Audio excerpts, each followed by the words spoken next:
S S ಟಿವಿಯಲ್ಲಿ ಜಾಹೀರಾತು ನೀಡಲು ಈ ನಂಬರಿಗೆ ಸಂಪರ್ಕಿಸಿ. ನಮಸ್ತೆ ಸ್ನೇಹಿತರೆ, ನಾನು ಕಂಟೆಂಟ್ ಕ್ರಿಯೇಟರ್, ವಿಡಿಯೋಸ್ ಮಾಡ್ತಾ ಇರ್ತೀನಿ. ನನಗೆ ಇನ್ಸ್ಟಾಗ್ರಾಮಲ್ಲಿ ಒಂದು ದಿವಸ ಒಂದು ಮೆಸೇಜ್ ಬರುತ್ತೆ, ಏನಂತಂದರೆ ಪ್ರಮೋಷನ್ ಬೇಕು ಅಂತ ಹೇಳ್ಬಿಟ್ಟು. ಸೊ ಪ್ರಮೋಷನ್ ಅಲ್ವಾ ಅಂತ ಹೇಳ್ಬಿಟ್ಟು ನಾನು ರಿಪ್ಲೈ ಮಾಡಿರ್ತೀನಿ. ಪ್ರಮೋಷನ್ ಆಗಿ ಎಲ್ಲ ಬಂದಮೇಲೆ ನನಗೆ ಅವ್ರು ಹೇಳ್ತಾ ಇರ್ತಾರೆ, ನಿನ್ನ ವೈರಲ್ ಮಾಡ್ತೀನಿ, ನಿನ್ನ ಫೇಮಸ್ ಮಾಡ್ತೀನಿ, ನಿನ್ನ ವಿಡಿಯೋಸ್ ವೈರಲ್ ಮಾಡ್ತೀನಿ, ನಿನಗೆ ಸೀರಿಯಲ್ ಚಾನ್ಸ್ ಕೊಡಿಸ್ತೀನಿ, ಆಮೇಲೆ ನಿನ್ನ ಜೊತೆ ವೀಡಿಯೋಸ್ ಮಾಡ್ತೀನಿ ಅಂತೆಲ್ಲ ಹೇಳಿ ನನಗೆ ತಲೆಗೆ ತುಂಬ್ತಾ ಇರ್ತಾರೆ. ನೀನು ನಂಬಲ್ಲ ಅಲ್ವಾ ಅಂತ ಹೇಳ್ಬಿಟ್ಟು ನನಗೆ ಮೊದಲನೇ ವಿಡಿಯೋ ಮಿಲಿಯನ್ ವ್ಯೂಸ್ ಅವರೇ ಕಾರಣ, ಅಂದರೆ ಮಿಲಿಯನ್ ವ್ಯೂಸ್ ಅವರೇ ಕೊಟ್ಟಿರ್ತಾರೆ.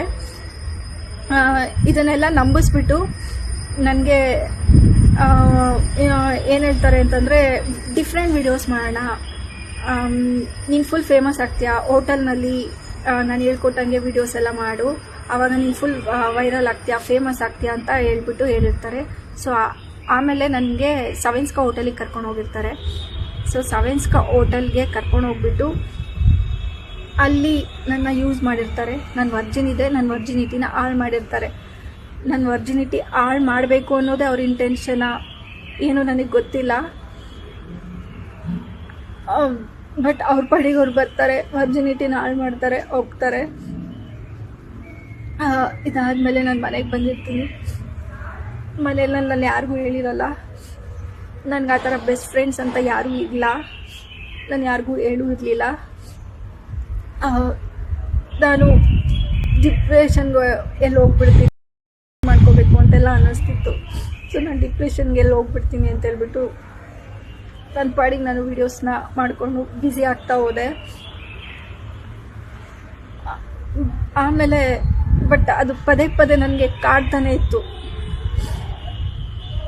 ಸೊ ಆವಾಗ ನಾನು 2 months ಬಿಟ್ಕೊಂಡು ಎಲೆಕ್ಟ್ರಾನಿಕ್ ಸಿಟಿ ಪೊಲೀಸ್ ಸ್ಟೇಷನ್ಗೆ ಹೋಗ್ಬಿಟ್ಟು ಕಂಪ್ಲೇಂಟ್ ಕೊಟ್ಟಿರ್ತೀನಿ. ಕಂಪ್ಲೇಂಟ್ ಎಲ್ಲ ಕೊಟ್ಟಿರ್ತೀನಿ. ಅದಾಗಿ 164 ಸ್ಟೇಟ್ಮೆಂಟ್ ತೊಗೊಂಡಿರ್ತಾರೆ.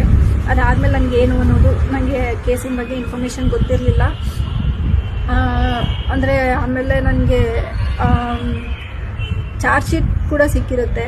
ಅಂದರೆ ಅದು ತುಂಬ ಲೇಟಾಗಿ ಸಿಕ್ಕಿತ್ತು ನನಗೆ. ಚಾರ್ಜ್ ಶೀಟಲ್ಲಿ ಅಂದರೆ ನಾನು ವರ್ಜಿನ್ ಇದ್ದಿದ್ದರಿಂದ ಅಂದರೆ ಬೆಡ್ ಮೇಲೆ ಬ್ಲೀಡ್ ಆಗಿತ್ತು. ಸೊ ಅದು ಫೋಟೋ ಎಲ್ಲ ಸಿಕ್ಕಿರುತ್ತೆ. ಇವಾಗ ನನಗೆ ಹೈಕೋರ್ಟಿಂದ ನೋಟಿಸ್ ಬಂದಿದೆ, 5 ದಿವಸದೊಳಗಡೆ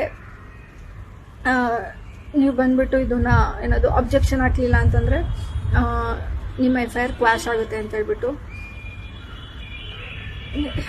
FIR ಕ್ವಾಶ್ ಆದರೆ ನನಗೆ ಬೇರೆ ಚಾಯ್ಸು ಇಲ್ಲ. ನನಗೆ ಲಾಯರ್ನ ಇಟ್ಟು ನಡೆಸೋ ಕೆಪಾಸಿಟಿ ನಿಜವಾಗ್ಲೂ ಇಲ್ಲ. ನನ್ನ ಹತ್ರ ಅಷ್ಟು ದುಡ್ಡು ಇಲ್ಲವೂ ಇಲ್ಲ.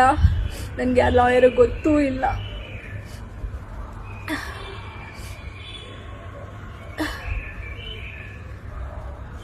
ನನಗೆ ಏನು ಮಾಡಬೇಕು ಏನೂ ನನಗೆ ಗೊತ್ತಿಲ್ಲ. ಬಟ್ FIR ಕ್ವಾಶ್ ಆದರೆ ನಾನು ಸೂಸೈಡ್ ಮಾಡ್ಕೊಳ್ಳೋದಂತೂ ಗ್ಯಾರಂಟಿ. SS TV ಸಿನಿಮಾ ಜಗತ್ತಿನ ಕ್ಷಣ ಕ್ಷಣದ ಸುದ್ದಿಯೊಂದಿಗೆ.